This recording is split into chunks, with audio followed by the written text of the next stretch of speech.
So, there's a 92% chance that you'll hear from a video where I go through my own experiences with the F1 games for the last 10 years and give my very unqualified opinion on how I think they're failing and where they could improve.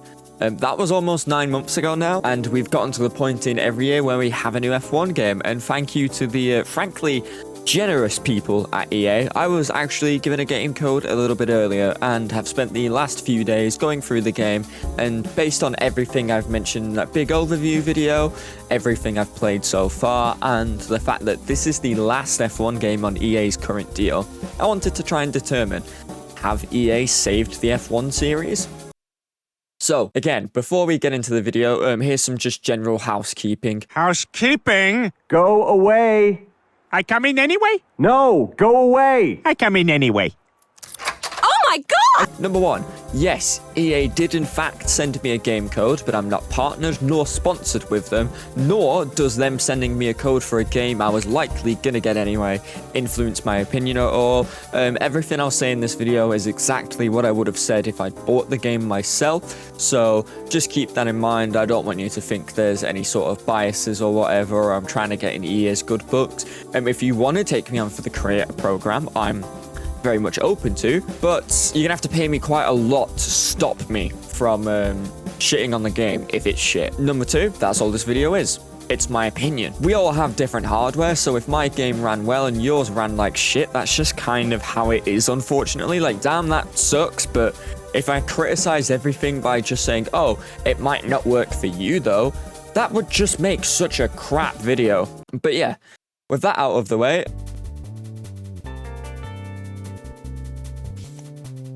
we'll start on the most pressing issue, the handling. The decline in handling between 23 and 24 was mind-blowing, quite similar to Aston Martin. In 23, everything was fine. It was a little bit understeery, but very responsive, and the traction levels, while they felt a bit generous, it was at least fun. And at the end of the day, this is a video game, not a simulator. Realism isn't the aim, but more so a balance of carrying some handling quirks while balancing challenge and enjoyment. The game isn't catering towards annoying Dutchmen who act as if they go 5 minutes without complaining they might implode. It's supposed to be for literally everyone, from people who league race even professionally, to people who come home from a 10-hour shift just to get power driven by a Sauber. With that in mind, F1 24 catered to literally no one. The feeling on controller was terrible and unreal. You could lob the car into a corner with little to no resistance and then have the TC kick it on corner exit and force you into a spin. The responsiveness of the car was a characteristic that needed improving in previous games. After all, it is an F1 car, but 24's handling was a little too far in the right direction, if that makes sense. Now, we'll flip this around here. We'll start with the negatives of F1 25. Flicking the wheel is still present in time trial, which is annoying, as not only is it just a stupid way to drive, it doesn't look great either and doesn't feel satisfying. Good news, that's about all I have to complain about. The turning feels great. On fresh tires especially, the car feels sharp, but not to a comical degree, and it helps the game feel more responsive overall. And the car feels a lot more stable at the front without managing to feel like grip is limitless. The traction out of corner exits is a lot more stable this year. It's still possible to spin up the rears, especially if you're not feeding the throttle back in gently after a corner or you catch a curb. Speaking of curbs, compared to F1 24 where you could batter literally every curb with no consequence, it's still not as aggressive as 23 or 2021 where it would just send your car airborne, but there is a noticeable difference between being able to drive straight over flatter curb and having to be careful when going out over sharper or more raised curbs, especially as it's now easier to bottom out and lose momentum over a curb. The braking forces feel weaker now, but also more forgiving.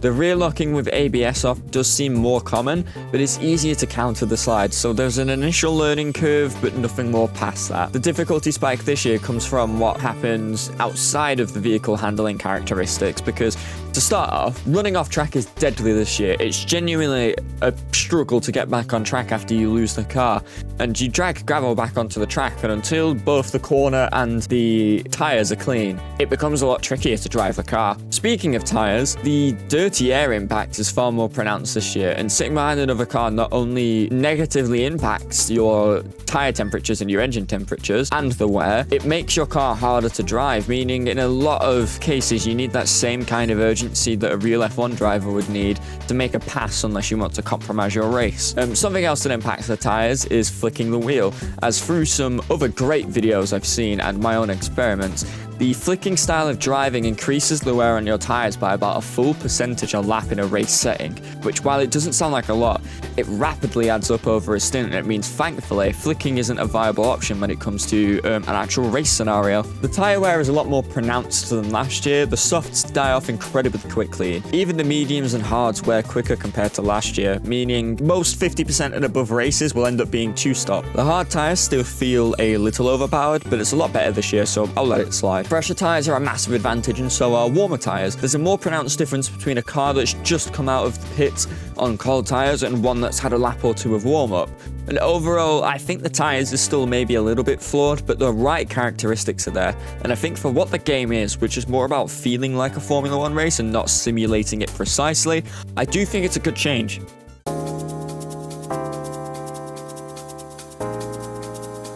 The next most important thing for a racing game is the AI. Not all of us like racing against the type of human they should experiment on in online. There are still some quirks, like the AI getting stacked up on a first lap, and they're a bit too polite when it comes to dive bombs. Other than that, AI can fight now, and they're very aware of what I'm doing and respond naturally. Even pulling late defensive moves and trying to compromise my line and risking even their own line in the off chance it works out for them. It's not perfect, but it's more organic than ever. They back out a little too much sometimes, and when they concede position, they kind of drop back by quite a large margin, which you could maybe put down to them wanting to avoid dirty air if you thought about it. The AI are also affected by the tire wear change, as I mentioned before, meaning strategy feels a lot better in races. The AI go for a big range of strategies, some of them even quite stupid, which I like. The AI mistakes shouldn't be limited to what happens on track, and I like the idea of the AI struggling with a poor strategy and trying to salvage it, or just losing their head. Oh, contact! ERS usage feels a lot smarter with the AI. It doesn't feel like they have infinite battery anymore, and you can find certain cases where the AI conserve battery at the end of the stint to start the next one with more battery, or one where they dump the battery and have to defend more aggressively to keep you behind while they try to recover. They do still have some limitations. Curb usage is still quite conservative from them, especially on tracks like Imola. They lose time avoiding curbs the players can definitely handle, and while their corner exit is rapid, especially at 100 plus AI where they basically unlock secret levels of grip, I'd rather that than see them nerfed and turned into traffic cones. Is it perfect? Of course not, but it's the first game since 2021 that genuinely feels like it's going in the right direction again.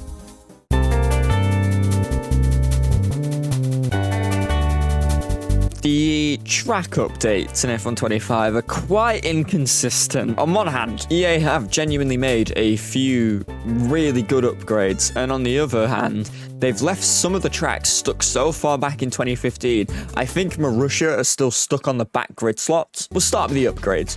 5 tracks, Bahrain, Suzuka, Imola, Miami, and Melbourne have all been LiDAR scanned, meaning actual real-world data was collected. And what that means in practice is these circuits finally have proper elevation, realistic curbs, trackside geometry, even the tiniest changes in camber and bumps. Suzuka especially feels like it's had a total rework. The difference feels quite subtle maybe in photos if you've seen that, but in gameplay it does feel quite different. But then you'll go to Canada or Mexico and it's like someone's just gone back to F1 2015.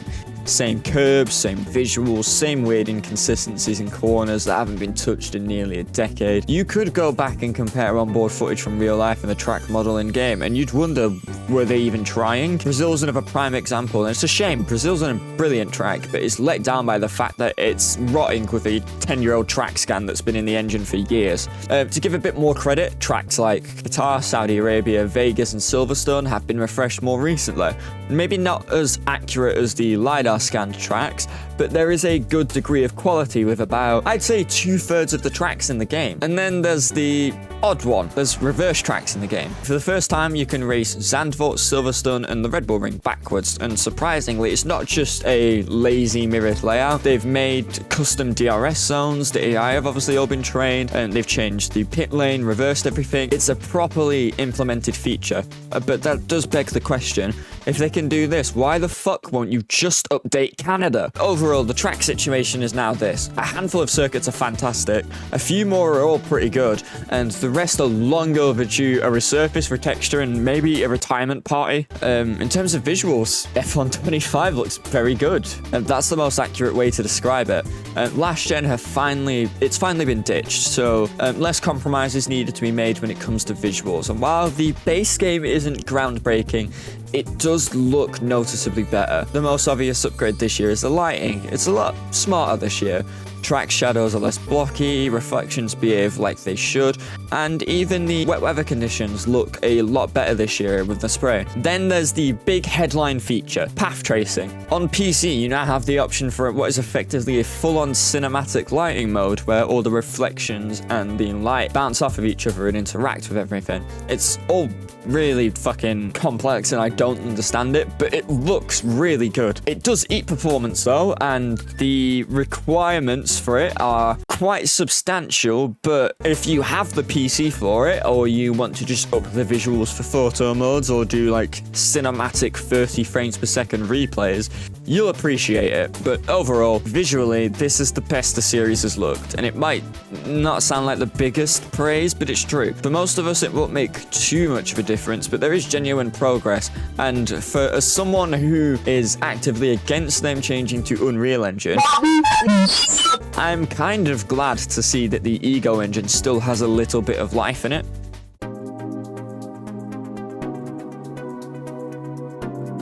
The game modes in F1 25 are a weird mix of evolution, repetition, and the occasional, oh wait, what? So let's be real. Breaking Point 1 and 2 were basically Drive to Survive if it was written by someone whose only experience with writing was self-insert Charles Leclerc fanfiction. I'm coming on your camera, mate.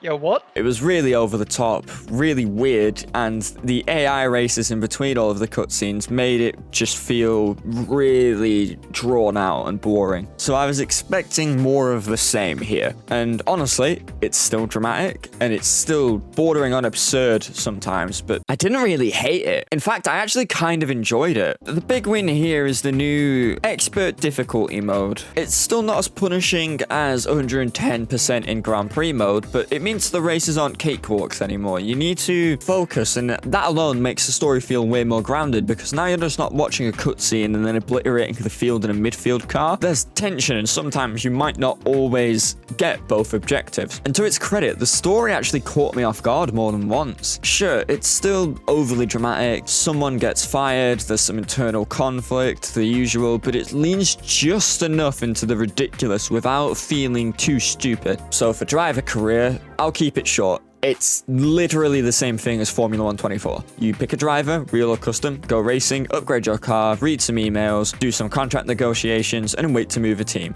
There's no improvements, no anything, and it's annoying because while F1 24 was a big step in the right direction for career mode, I miss the period of time between 2016 to 2019 where we were getting little additions to career mode every year. It helped keep it fresh. It's fine, it works, but I wish there was just more year-on-year improvement. But thankfully, my team is where F1 25 steps up. For starters, there's no more owner-driver, and honestly, that's a win. It makes things feel way more like an F1 team. Instead, now you manage two drivers, swap between them, focus on upgrades, decide who gets the better car. The only thing I would say is I would have preferred for them to keep the owner-driver feature in, purely because while I don't like it and don't think it's realistic, I think if you have the choice there, you can appeal to anyone and everyone who wants that, rather than just limiting their options. But there is a lot of good changes. Progression is a lot slower this year, and that's a good thing. Without pumping your facilities full of cash early on or choosing to have a front-running car, it'll take you a few seasons to fight at the front. You don't just get your first podium and suddenly challenge McLaren. You build something over time, and that's how it should be. And the upgrade system feels heavily inspired by F1 Manager 24. It's now you have to research the upgrades using resource points and then pay to produce them. system. You even have to pay to upgrade your facilities to create the packages for both drivers at once. There's a good balance this year. It's still not perfect. Finances are a bit easy to game. It's very easy to come under the cost cap, and staff management could be deeper, but it's finally enjoyable to play on my team save without feeling like it's just career mode with a spreadsheet. F1 World and the F1 movie scenarios exist, I guess. I don't care. I don't know anyone who does. It's the same weird grindy structure from F1 23 where you slap mods on your car and it just doesn't really mean anything. And now we've got challenges based on the upcoming F1 movie with Brad Pitt or whatever, I guess. If I wanted to play a racing game based on a film, I'd just play the hit 2001 PS2 game Driven, based on that really good, really grounded, very realistic IndyCar movie where nothing weird happens at all. Hey, bro, watch your jet. Watch your jet, bro. Watch your jet! If you like these, great. But for most people, they're just background noise. One of the quieter wins in F1 25 is customization. This year's helmet and livery designs are a lot more grounded, less neon clown circus, and more realistic looking. There's a good mix of modern and traditional designs, and they finally don't all look like they were made in Forza's livery editor in 2007. The big upgrade is decal placement. You can now freely place decals on your My Team car instead of just picking a pre-built template. It means you can finally make something that looks like a real F1 livery instead of whatever cursed corporate mashup the game gives you by default. But there's still not enough base liveries, and how My Team works is you do have a title sponsor, and because of the fact that half of the liveries in the store at the moment are tied to specific title sponsors, it leaves the base liveries you have until you unlock an appropriate one very limited. I get that the store and Podium Pass will probably roll out more options later on, but at launch you're very limited unless you want to look like you're sponsored by 12 crypto startups. Still, we're moving in the right direction.